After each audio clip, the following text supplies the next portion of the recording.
তোমার মনটা আমাকে তুমি দিয়ে দাও। কিন্তু মা, আমি না আমার মনটা ভগবানকে দিতে পারি নাই। আমার মনটা দিয়েছি এই স্ত্রী পুত্র পরিজনকে, সংসারকে দিয়েছি মনটা। এই কারণে অভিশাপ পেয়ে গিয়েছি, যার কারণে অনবরত দুঃখ পাচ্ছি, অনবরত কষ্ট পাচ্ছি। আমি সকলের শ্রীচরণে নিবেদন করে বলছি, আমার ভগবান চেয়ে নিচ্ছে। ভগবান বলছে তোমাদের ভালোবাসাটা আমাকে দাও, তোমাদের ভালোবাসা, তোমাদের মন আমাকে দাও। কিন্তু মা, আমরা ভগবানকে ভালোবাসা দিতে পারছি না, আমরা মনটা ভগবানকে দিতে পারছি না। ওই ভালোবাসাটা দিলাম ওই সংসারকে, কিন্তু মা পরিণামে কি পেলাম গো মা? সংসারে তোমার মূল্য কতক্ষণ, কথাটা লক্ষ্য রাখো। যতদিন সংসারে তুমি শ্রম দিতে পারবে, ততদিন সংসারে তোমার অনেক মূল্য। দেখো, শঙ্করাচার্য বলেছেন, যতদিন করো নর ধন উপার্জন, ততদিন বসে থাকে নিজ পরিজন। যেদিন বৃদ্ধকালে তোমার দেহ হয়ে জীর্ণ, সেদিন পুত্র পরিজন সবাই বলিবে, এই জঞ্জাল মরিলে এই বাঁচে। একবার প্রেম সে বলো। আমি মায়েদের কাছে অনুরোধ করে বলছি, দেখো কি হচ্ছে, যতদিন তুমি সংসারে শ্রম দিতে পারবে, যতদিন তুমি অর্থ উপার্জন করতে পারবে, তোমার স্ত্রী অনেক ভালোবাসবে। তোমার স্ত্রী তোমাকে ছাড়া কিচ্ছু বুঝবে না, তুমি শ্রম দিতে পারছো। তুমি বিছানায় 2-3 দিন পরে দেখো, তোমার স্ত্রী প্রথম দিন ভালোভাবে সেবা করবে, দ্বিতীয় দিন সেবা করবে, 3 দিন পরে বুঝতে পারবে আমার স্বামী তো আর ভালো হবে না, আগের মতো সেবা আর করবে না।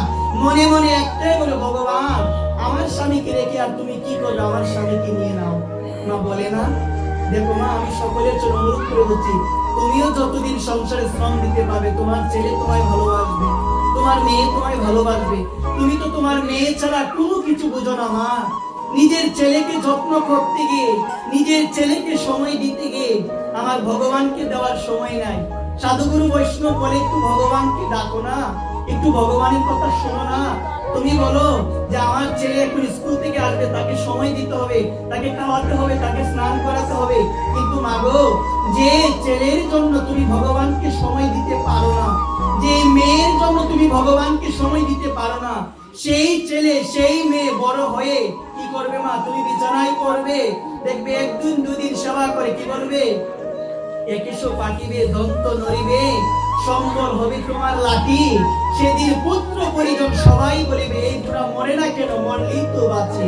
মা, যেদিন চুলটা পেকে যাবে মা, একটু লক্ষ্য রাখো, যেদিন চুল তোমার পেকে যাবে, যেদিন লাঠি বর করে চলতে হবে, যেদিন লাঠি তারা চলতে পারবে না, সেদিন সবাই বলবে, মরে না কেন, মরলেই বাঁচি। এই বুড়া মরে না কেন, মরলেই বাঁচি।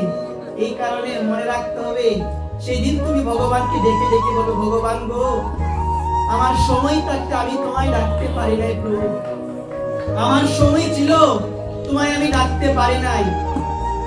আজকে যে ছেলের জন্য, যে মেয়ের জন্য প্রভু তোমায় আমি ডাকতে পারলাম না, তোমার কথা শুনতে পারলাম না, কোনো কাজই করতে পারলাম না, আজকে সেই ছেলে মেয়ে আমার সাথে কি করে? সেদিন মনে পড়বে আপন জনের কথা। মা, একটা কথা হৃদয় মাঝে গেঁথে নাও, তোমাকে যদি কেউ প্রশ্ন করে তোমার পরম আপন কে, তুমি কি বলবে মা?